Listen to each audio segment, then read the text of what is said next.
जय श्री राम, जय श्री राम, जय श्री राम, जय श्री राम। ओम ओम ओम ओम। जय श्री राम। ओम।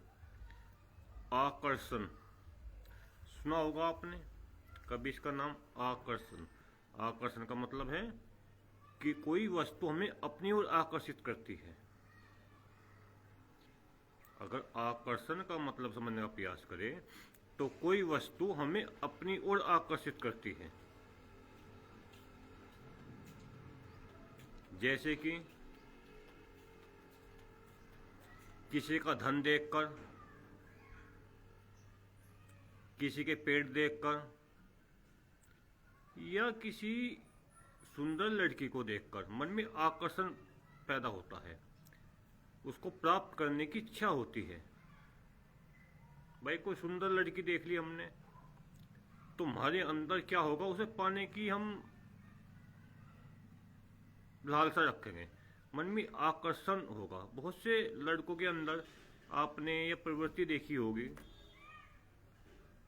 सभी की तो बात नहीं कर रहे, लेकिन बहुत से लड़के होते हैं जब भी किसी सुंदर लड़की को देखते हैं तो उसके पाने के लिए उनके मन में आकर्षण होता है, मतलब उसे पाने के लिए।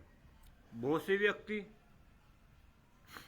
किसी के धन को देखकर, मान लिया किसी का पास अधिक धन है, उसको देखकर उसका धन हड़पने का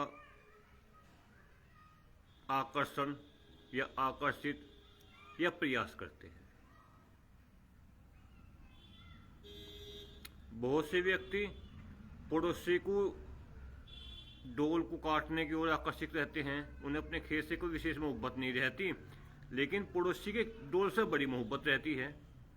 बहुत से व्यक्ति या किसान अपने खेत में 100 पेड़ लग रहे हैं, उनसे मोहब्बत नहीं, लेकिन पड़ोसी के जो 2 डोल है उनको अपने खेत में मिलाने की ज्यादा प्रयासरत रहते हैं।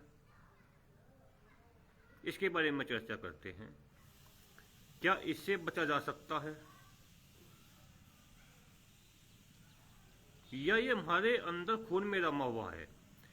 कुछ चीज हमें वंशागत बीमारी के रूप में मिल जाती है। परिवार संबंधित जो हमारे परिवार में गुण या अवगुण है वे हमें संस्कार के रूप में मिल जाते हैं। ऐसा होता है कोई परिवार में हमारी बीमारियां है तो वे परिवार दर परिवार चलती रहती है। इसी तरह कुछ गुण या अवगुण हमें संस्कार के रूप में मिल जाते हैं। अच्छे भी हो सकते हैं गुण, वे बुरे भी हो सकते हैं, जो हमारे खून में रम जाते हैं और हमको चाहकर भी नहीं छोड़ पाते। इस तरह की व्यवस्थाएं होती है पारिवारिक, जिसे बोलते हैं पारिवारिक बीमारियां हैं। ये एक वंश से दूसरे वंश पे पीढ़ी दर पीढ़ी चलती रहती है। जय श्री राम, जय श्री राम, जय श्री राम। ओम। तो क्या इससे बचा जा सकता है, इसके बारे में चर्चा करते हैं। देखो, किसी भी मुसीबत से हमें कौन बचा सकता है, सबसे पहले हमें यह समझना पड़ेगा। भाई हमारे अंदर कोई अवगुण है, किसी सुंदर लड़की को देखकर मन में आकर्षण पैदा हुआ, उसे पाने की लालसा हुई, या किसी के धन को देखकर या किसी अन्य चीज को देखकर मन में आकर्षण पैदा हुआ, उसे पाने की लालसा हुई, तो इससे बचा कैसे जा सकता है, इसके बारे में चर्चा करते हैं। इसका समाधान है, इसका समाधान क्या है? ईश्वर। जब भी आपको दिखाई दे कि आपके अंदर बुराई आ रही है, वो किसी भी तरह की बुराइयां हो, जरूरी नहीं कि आपके अंदर कुछ बीमारियां स्वभाव के रूप में हमारे अंदर आ जाती हैं। जैसे कि बेवजह गाली देना, बेवजह थूकते रहना। बहुत से आदमी को आदत होगी, थूकते रहते होंगे, कहीं बैठो थूक।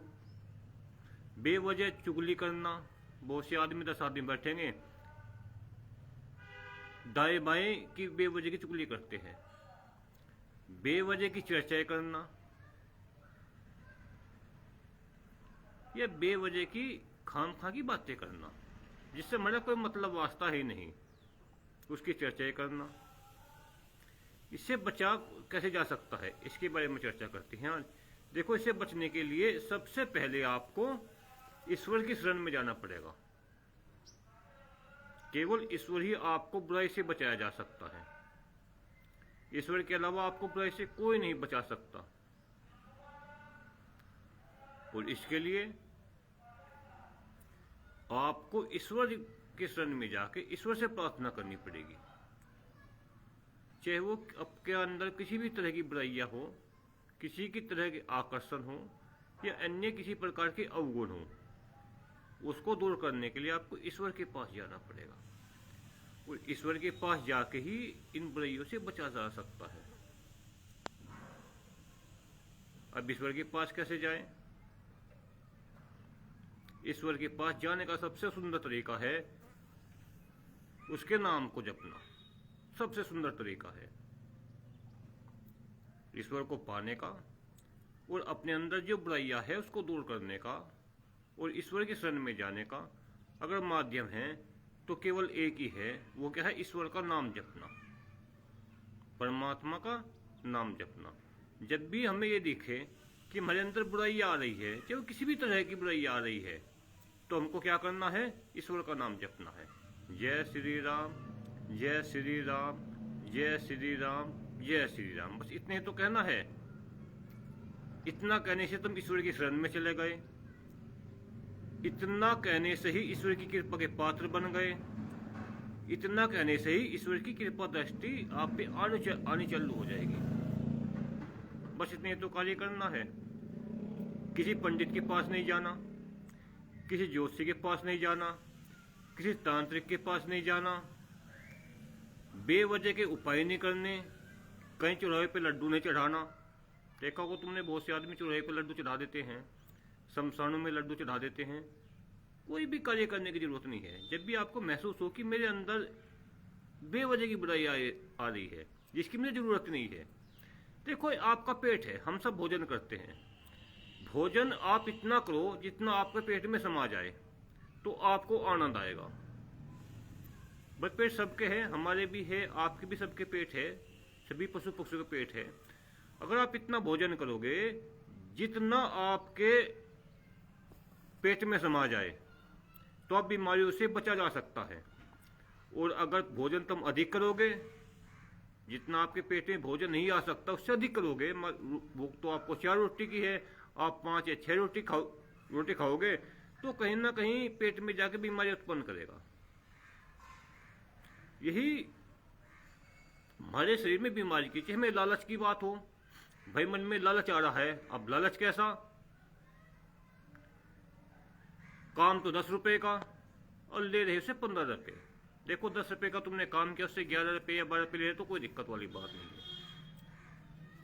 जब भी हमें ये महसूस हो कि हमारे अंदर ये बुराइयां आ रही है, उस बुराइयों को ठीक करने के लिए हमें ईश्वर के शरण में जाना चाहिएगा। मानसिक बीमारी केवल ईश्वर ही ठीक कर सकता है। शरीर में बुखार हो गया, सिर में दर्द हो गया, अन्य कोई पीड़ा हो गई, तो डॉक्टर ठीक कर सकते हैं, लेकिन मानसिक बीमारी को केवल ईश्वर ही ठीक कर सकता है। किसी को अधिक क्रोध आता है, कोई डॉक्टर ठीक नहीं कर सकता। किसी का अंदर अधिक काम वासना है, किसी औरत को देख के, लड़की को देख के उसके अंदर काम जाग जाता है। बहुत से व्यक्ति है, आप दाएं बाएं देखियो, कहीं सुंदर लड़की देखी उन्होंने या किसी की कहीं सुंदर औरत देखी, तो उसके अंदर काम वासना उसके अंदर आ जाती है। शरीर में जो वीर्य होता है वो बाहर निकलने के लिए तड़प जाता है। काम वासना ही तो होती है। बस जो शरीर के अंदर वीर्य होता है वो किसी भी तरह शरीर से बाहर निकलने का प्रयास करता है, उसको हमारा बेकाबू हो जाता है। तो काम वासना आपके अंदर है, क्रोध आपके अंदर है, किसी की बेवजह की चुगली करनी आपके अंदर है, या अन्य कोई भी बीमारी आपके अंदर है, तो केवल ईश्वर का भजन करें, ईश्वर का भजन करें। ईश्वर ही आपको इन बीमारियों से दूर कर सकता है। शरीर की बीमारी है, डॉक्टर के पास जाए। मानसिक बीमारी है, चाहे काम वासना की है, चाहे क्रोध की है, चाहे लालच की है, अन्य को भी बीमारी है, तो ईश्वर के पास जाए, केवल ईश्वर के पास जाए। वो ईश्वर के पास कैसे जा सकता है? पर ईश्वर का नाम लेके, जय श्री राम, जय श्री राम, जय श्री राम, जय श्री राम कह के आप किसी भी मानसिक बीमारी को ठीक कर सकते हो। विश्वास रखिए, ऐसी कोई बीमारी नहीं से ईश्वर ठीक नहीं कर सकता। शरीर की बीमारी तो खैर ईश्वर ठीक नहीं कर सकता। भाई बुखार हो गया, आप जय श्री राम का हो जाओ, ईश्वर ठीक नहीं करने का संभव नहीं। आपको शरीर में कहीं चोट लग गई, आप जय श्री राम का हो जाओ, ईश्वर ठीक नहीं करने का। बुखार हो गया तो डॉक्टर के पास आपको जाना ही पड़ेगा। शरीर में चोट लग गई तो डॉक्टर के पास आपको जाना ही पड़ेगा। इस शरीर की से संबंधित बीमारी को ठीक करने के लिए आपको डॉक्टर के पास जाना ही पड़ेगा। ऐसा कोई व्यक्ति नहीं जो जय श्री राम कह के बुखार ठीक हो जाए। ऐसा कोई व्यक्ति नहीं जिसके चोट लग गई, हड्डी टूट गई या पैर में फ्रैक्चर हो गया या किसी कोई अन्य तरह की चोट लग गई और वो बैठा बैठा जय श्री राम हो जाए, उसके हड्डी ठीक हो जाए या किसी प्रकार की बीमारी हो जाए। शरीर संबंधित बीमारियों को ठीक करने के लिए आपको हमेशा डॉक्टर की सलाह लेनी चाहिए। जय श्री राम से आपके शरीर की संबंधित बीमारी ठीक नहीं हो सकती। मान लीजिए आपकी जांच ठीक सही है, आप जय श्री राम जितने कह लो, जांच ठीक होने की नहीं आपकी।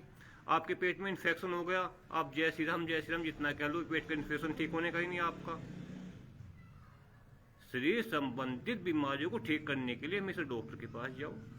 और मानसिक बीमारियों को ठीक करने के लिए, जो मानसिक में बुरे विचार आते हैं, गंदे विचार आते हैं, इन्हें ठीक करने के लिए परमात्मा की शरण में जाओ। जय श्री राम केवल आपकी मानसिक रूप से आपको शुद्ध करेगा। शरीर की शुद्धि तो आपको स्वयं ही करनी पड़ेगी। भाई स्नान आपको स्वयं करना पड़ेगा, भोजन आपको स्वयं करना पड़ेगा, शरीर की सफाई आपको स्वयं करनी पड़ेगी, लघु शंका, पेशाब, वस्त्र आदि जो भी आपके शरीर दैनिक कार्य हैं वह आपको स्वयं करने पड़ेंगे। उनको स्मरण नहीं करने का आपके कि मुझे भूख लग रही है तो भोजन आपको स्वयं ही करना पड़ेगा। प्यास लग रही है तो पानी आपको खुद पीना पड़ेगा। इस गर्मी लग रही, शरीर गंदे हो गए तो वस्त्र आपको स्वयं बदलने पड़ेंगे। शरीर गंदा हो गया, स्नान आपको खुद करना पड़ेगा। शरीर संबंधित कार्य तो आपको स्वयं ही करने पड़ेंगे। लेकिन मानसिक अगर आपके अंदर किसी प्रकार की बीमारी है तो इन बीमारियों को ठीक करने के लिए हमें किसी ज्योतिषी के पास नहीं जाना, किसी तांत्रिक के पास नहीं जाना, किसी चौराहे पे लड्डू चढ़ाने नहीं जाने, शमशान पे मुर्गा चढ़ाने नहीं जाना, कहीं नहीं जाना। जय श्री राम कहना है और आपकी मानसिक बीमारी धीरे धीरे समाप्त हो जाएगी। आपके अंदर काम वासना है तो काम वासना खत्म हो जाएगी। आपके अंदर बेवजह की बातें करने की प्रवृत्ति है वह खत्म हो जाएगी। आपके मन में बेमतलब की भयभीत रहते हो, डरते हो, वह खत्म हो जाएगा। धीरे धीरे सब कुछ खत्म हो जाएगा। मानसिक रोग, अन्यथा कोई इलाज नहीं है इसका। बस एक इलाज तो है फिर इसका। वो क्या इलाज है? अगर आप गंदे कर्म करोगे तो केवल अपमान, समाज का और परिवार का अपमान तो पाओगे। जय श्री राम ओम। तो मानसिक रोग को ठीक करने के लिए हमेशा ईश्वर की शरण में जाइए और शरीर संबंधी रोग करने के लिए हमेशा डॉक्टर के पास जाइए और शरीर को स्वच्छ और साफ रखने के लिए हमेशा अपने आप कार्य करिए। जय श्री राम ओम ओम। जय श्री राम।